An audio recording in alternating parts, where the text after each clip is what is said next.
transparente e mais corajosa do ponto de vista de, cara, cagar um pouco para o que estão falando. Acho que as pessoas se preocupam demais com o que estão falando. Ah, porque você é isso, você é aquilo. Meu amigo, o que você pensa a respeito de mim, eu acho que me diz mais respeito de você, desde que essa pessoa não esteja certa, porque tem muitos clubistas mesmo assumidíssimos por aí. Quer dizer, não assumidíssimos, mas velados, né? Esse é o problema. Esse é o problema. Mas não é o caso do Elton. Não é o caso. Cara, o futebol nordestino mudou muito a partir da criação da Copa do Nordeste, a partir do momento que a Copa do Nordeste passou a ter uma transmissão mais nacional, que as pessoas começaram a ver e se interessar pelo torneio.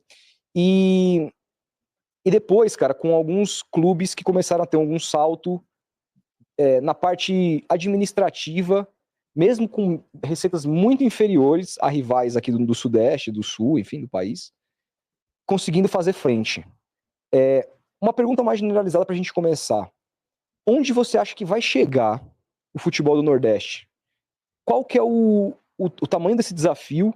E o que a gente pode esperar em termos de força do futebol nordestino com relação ao Sudeste nos próximos 10, 20 anos? Isso é histórico, né? O distanciamento do futebol do Norte e Nordeste, eu incluo o Norte também, sempre foi econômico. Porque é um reflexo de como o Brasil distribui a sua renda. Então, uma região mais pobre, consequentemente, você tem menos recursos. Sim. No futebol, a mesma coisa. Na década de 60, quando a gente começou a integrar o futebol brasileiro, o Bahia foi campeão da Taça Brasil de 59, que era até o Atlético reivindicar na CBF, era considerado o primeiro campeão brasileiro, que também foi unificado recentemente, porque o primeiro campeão o primeiro representante do Brasil na história da Libertadores da América. A primeira Libertadores em 60 foi o Bahia o representante. Quando a gente começou a integrar o futebol ser mais nacional, a gente viu o Bahia ser campeão, e o Bahia depois foi vice-campeão contra o Santos, foi campeão contra o Santos, e anos depois foi vice-campeão. O Santos teve a revanche, né? Em 62.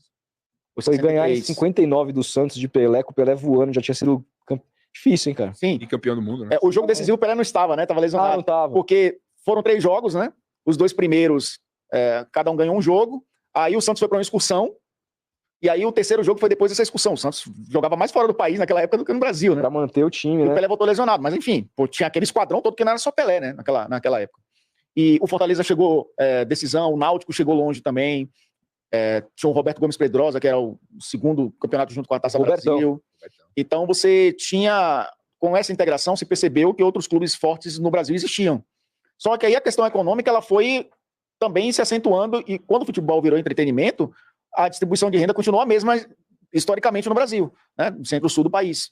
Então, na década de 80, quando o Bahia foi campeão brasileiro, o Sport é campeão, esse polêmico título de 87, você tem ali clubes que chegaram longe, mas depois sumiram do mapa, do protagonismo do futebol brasileiro. O Bahia até foi semifinalista em 90, perdendo para o Corinthians do Neto, né? Depois o Corinthians foi campeão em cima do São Paulo. 93, né? Vitória foi vice em 93 contra o Palmeiras, foi semifinalista em 99, mas aí já com a parceria do Banco Excel, que ali, a partir do meio da década de 90, com a Parmalat no Palmeiras e outras empresas investindo no futebol, aí você de novo teve uma cisão, né?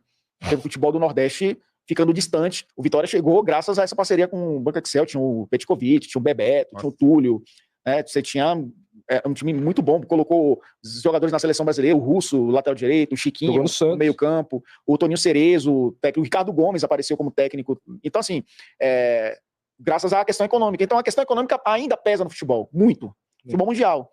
E agora, com as SAFs vindo para o Brasil e clubes autossustentáveis com uma base de sócios, base de torcedores grande, eu estou falando de Fortaleza e Bahia especificamente, né? Porque a gente pode estender para outros aqui, que eu acho que vão ter que juntar essa questão econômica com a questão de gestão, mesmo para se equilibrarem. O Sport, então, a torcida fantástica, o Ceará, Ceará, e aí você vai para o Remo, para o Paysandu, os caras lotam. O Remo jogou contra o Flamengo uma Copa do Brasil Sub-20 e deu mais 50 mil pessoas no Mangueirão, Sub-20. Cara, e sem contar que o Poção, se eu jogar com o Paysandu recente, lá o gramado do Mangueirão tá melhor que muito gramado de Série A aí, cara. Muito melhor, cara. Sim, sim.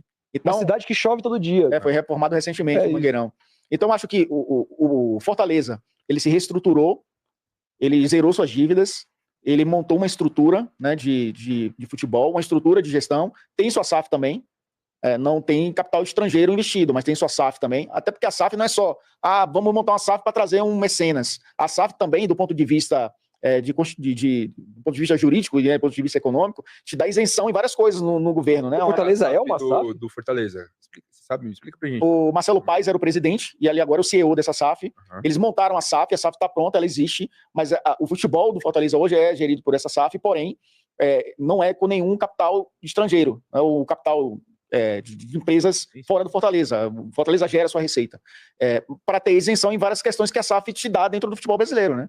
Você, pagamento de dívidas, né? Essa questão toda que amortização das dívidas, parte do que o futebol arrecada, você tem que pagar as dívidas, você consegue parcelar melhor. Não é a nova time mania, não é novo Profut, mas é algo que também é uma ajuda capacidade também de você ter uma gestão mais profissional, né? e sustentável também.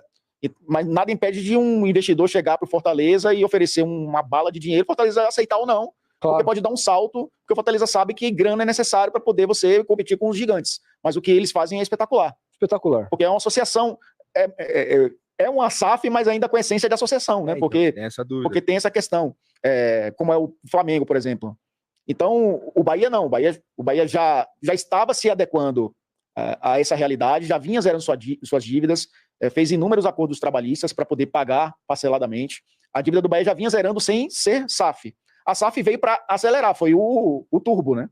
Então, pagou as dívidas, o Bahia está zerando suas dívidas, o Bahia está tendo agora que eu acho que o grupo se traz algo que é o capital intelectual, a inteligência de mercado, o scout, né? Você não é só o dinheiro. É mais importante do que o dinheiro. Não é só dinheiro por dinheiro, filhão. Pode torrar ele no Leandro Damião, hein? Exatamente. Se você monta a sua capilaridade aumenta de observar jogadores no interior do Brasil, você pode vender um jogador que pode pagar um ano inteiro do seu investimento, né?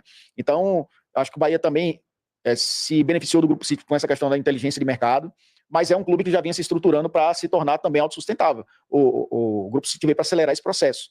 Por isso eu acho que a retomada do protagonismo, de novo, passa pela questão econômica. Porque hoje o futebol, ele é, mais do que nunca, entretenimento, é uma indústria que gera milhões, bilhões de reais. E se você não entra nessa festa com a sua Stanley, se você entra com o seu copo